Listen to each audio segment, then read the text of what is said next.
ಪೇಶ್ವೆಗಳು ಮಾಡಿದ್ದ ಪಾಪಕ್ಕೆ ಛತ್ರಪತಿ ಶಿವಾಜಿಗೆ ಬೈಯೋದು ಎಂತ ನಯ. ಶಿವಾಜಿ ಉಸಿರಿರುವವರೆಗೂ ಯಾವ ಮಠ ಮಾನ್ಯಗಳಿಗೂ ಮಹಿಳೆಯರಿಗೂ ಅಪಚಾರ ಮಾಡಿಲ್ಲ. ಕೆಲವರು ಶಿವಾಜಿ ಮಹಾರಾಷ್ಟ್ರದವನು, ಅವನು ಹಿಂದಿ ಭಾಷಿಕ ಅಂತಾರೆ. ನೋಡ್ರಪ್ಪ, ಇದು ಅಜ್ಞಾನದ ಪರಮಾವಧಿ. ಶಿವಾಜಿ ಯುದ್ಧ ಮಾಡಿದ್ದು ಯಾರ ವಿರುದ್ಧ? ಔರಂಗಜೇಬ್ನ ವಿರುದ್ಧ. ಆಗ ಉತ್ತರ ಭಾರತದ ಮೊಘಲರ ಭಾಷೆ ಪರ್ಷಿಯನ್ ಆಗಿತ್ತು. ಶಿವಾಜಿ ರಾಜ್ಯ ವ್ಯವಹಾರ ಕೋಶ ಅಂತ ಒಂದು ಡಿಕ್ಷನರಿ ಮಾಡಿಸಿ ಪರ್ಷಿಯನ್ ಪದ ಕಿತ್ತು ಬಿಸಾಕಿ ಸಂಸ್ಕೃತ ಮರಾಠಿ ಬಳಸೋಕೆ ಆರ್ಡರ್ ಮಾಡ್ತಾನೆ. ಆತ ಹಿಂದಿ ಹೇರಿಕೆ ಮಾಡಿಲ್ಲ. ಮರಾಠಿ ನಮ್ಮ ಕನ್ನಡದ ಅಕ್ಕ ತಂಗಿ ಇದ್ದ ಹಾಗೆ. ಇಂದಿಗೂ ಶಿವಾಜಿಗೂ ಸಂಬಂಧ ಕಲ್ಪಿಸೋದು ಬೆಣ್ಣೆಗೂ ಸುಣ್ಣಕ್ಕೂ ಹೋಲಿಕೆ ಮಾಡಿದಾಗೆ. ಶಿವಾಜಿ ಮಹಾರಾಷ್ಟ್ರದವನು ಅನ್ನೋರಿಗೆ ಒಂದು ಪ್ರಶ್ನೆ.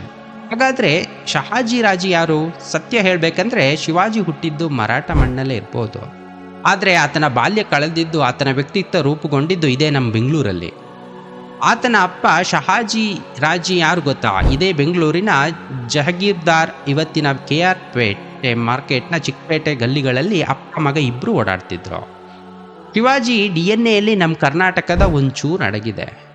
ಆತನ ಎರಡನೇ ಹೆಂಡತಿ ಸೊಯ್ರಾಬಾಯಿ ಕೂಡ ನಮ್ಮ ಬೆಂಗಳೂರಿನವಳೆ ಅನ್ನೋದು ವಾದ ಕೂಡ ಇದೆ. ಆದರೆ ಶಿವಾಜಿ ನಮಗೆ ಪಕ್ಕಾ ಲೋಕಲ್ ಅಲ್ಲದಿದ್ದರೂ ಕರ್ನಾಟಕ ಅವನಿಗೆ ತವರು ಮನೆ ಇದ್ದಂಗೆ. ವಿಜಯನಗರದ ಸಾಮ್ರಾಜ್ಯ ಪತನವಾದ ಮೇಲೆ ದಕ್ಷಿಣ ಭಾರತದ ಸಂಸ್ಕೃತಿಯನ್ನು ಉಳಿಸಿದ್ದು ಯಾರು?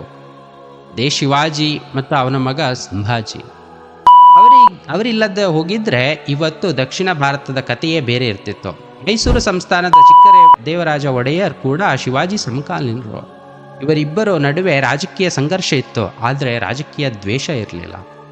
ನಮಗೆ ನಮ್ಮ ಕನ್ನಡ ಹೋರಾಟಗಾರರ ಬಗ್ಗೆ ಎಲ್ಲಿಲ್ಲದ ಗೌರವವಿದೆ. ಕನ್ನಡದ ಉಳಿವಿಗಾಗಿ ಅವರು ಬೀದಿಗಿಳಿಯೋದು 100ಕ್ಕೆ 100 ಸರಿ. ಆದರೆ ಇತಿಹಾಸದ ಕಗ್ಗೊಲೆ ಮಾಡಬಾರ್ದು. ಇವತ್ತು ಬೆಳಗಾವಿ ವಿಷಯ ಇಟ್ಕೊಂಡು ಪಾಲಿಟಿಕ್ಸ್ ಮಾಡೋದು ಶಿವಾಜಿ ಹೆಸರನ್ನ ಎಳೆದು ತರ್ತಾರೆ. ಸ್ವಾಮಿ ಶಿವಾಜಿ ಬದುಕಿದ್ದಾಗ ಮಹಾರಾಷ್ಟ್ರ ಕರ್ನಾಟಕ ಅಂತ ಗೆರೆ ಎಳೆದಿರಲಿಲ್ಲ. ಅವನು ಕರೆದಿದ್ದು ಹಿಂದವಿ ಸ್ವರಾಜ್ಯ ಅಂತ, ಅಂದರೆ ಇಡೀ ಭರತ ಕಂಡ ಸ್ವರಾಜ್ಯ ಅಂತ. ಶಿವಾಜಿನ ಪರಕೀಯ ಅಂತ ನೋಡೋದನ್ನು ಬಿಡಿ. ಆತ ನಮ್ಮ ನೆಲದ ಸಂಬಂಧಿ.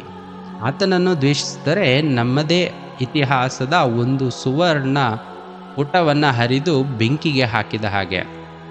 ಹೋರಾಟ ಮಾಡ್ರಪ್ಪ, ಕನ್ನಡನ ಎದೆಗಿಟ್ಕೊಂಡು ಕಾಪಾಡೋದು ನಿಮ್ಮೆಲ್ಲರ ಕರ್ತವ್ಯ. ಆದರೆ ಇತಿಹಾಸದ ಸತ್ಯದ ಕತ್ತು ಹಿಸ್ಕಬಾರ್ದು ಅಷ್ಟೇ.